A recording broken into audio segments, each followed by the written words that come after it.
Hey everyone, welcome back to Mind Blown Movies Explained. Today, we're diving into a 2023 American crime thriller film titled To Catch a Killer, a tense crime thriller about a relentless sniper and the detective trying to stop him. So buckle up and watch out for spoilers ahead, because this story is as thrilling as it is chilling. The movie opens on New Year's Eve in Baltimore. Fireworks light up the sky as revelers celebrate, until a sniper starts picking people off from a high-rise apartment, then detonates explosives to cover his tracks.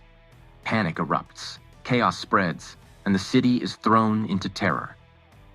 Once Baltimore police arrive, they trace the shots back to the apartment. FBI agent Geoffrey Lammark is leading the investigation with BPD's cooperation. He orders the collection of all possible evidence at the crime scene without screening. Later on the next day, after briefing the department, he overhears Officer Eleanor Falco countering a fellow officer's insistence that the shooter is crazy by suggesting he's swatting mosquitoes. Intrigued by Eleanor's reasoning, Lammark recruits her to join his team as his personal liaison to BPD. She begins to investigate the sniper's pattern, marking the start of a tense, high-stakes hunt. As the team digs deeper, it becomes clear the sniper is methodical and deadly. He uses old weapons, removes evidence, and carefully plans each attack. Eleanor's insight and intuition become critical as the team pieces together clues about his movements and motives. We also see glimpses of Eleanor's past, her personal struggles, her previous rejection by the FBI adding depth to her character and highlighting her unique perspective. Just as they think they're closing in, the killer strikes at a shopping mall. The mall cops get a report about a full-grown man taking a bath in the restroom. Surveillance footage shows him acting strangely when mall cops try to question him, then opening fire and planting explosives. Analyzing the security camera footage, Eleanor and Lammark deduced that he was just there to eat, bathe, and find new clothes, not instigate another violent act.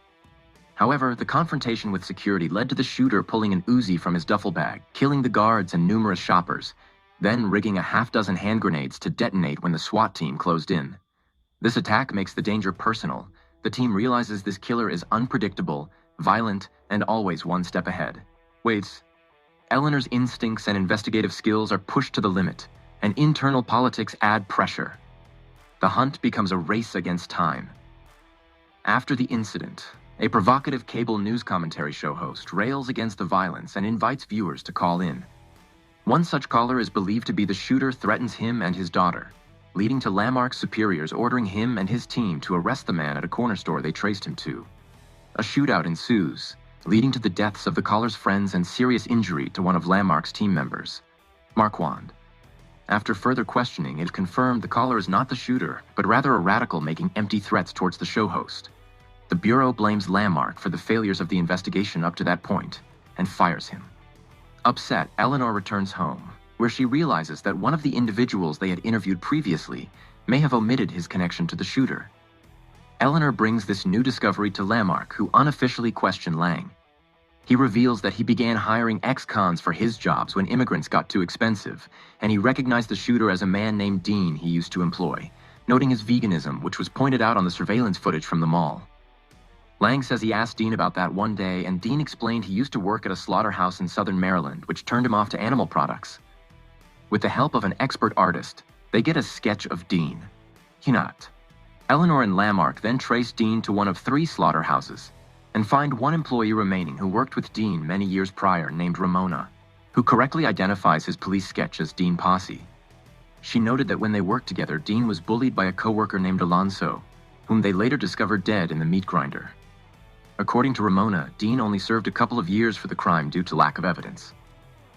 The investigation eventually leads them to Dean Posse, a man with a troubled past and a personal vendetta against society. Eleanor and Lammark confront his mother at his mother's house in rural Maryland. Convinced they want to take him in alive, just as her mother agrees to talk him in to surrender, Dean shoots Lammark from a nearby she.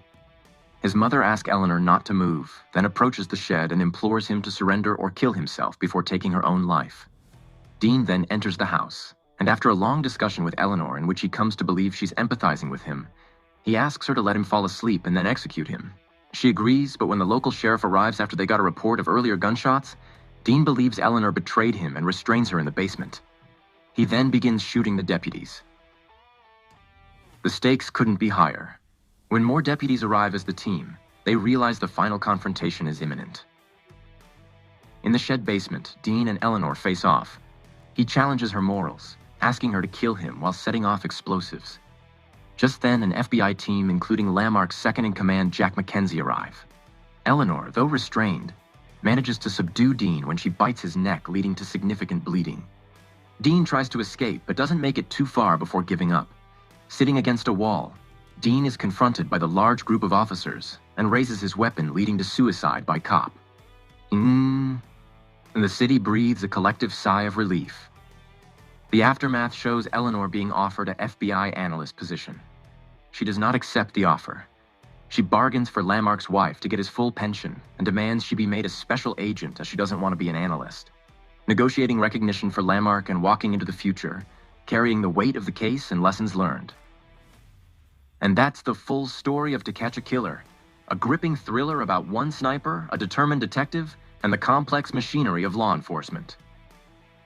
If you enjoyed this recap, hit that like button, subscribe to Mind Blown Movies Explained, and comment below. Would you have the instincts to catch a killer in time? Sass.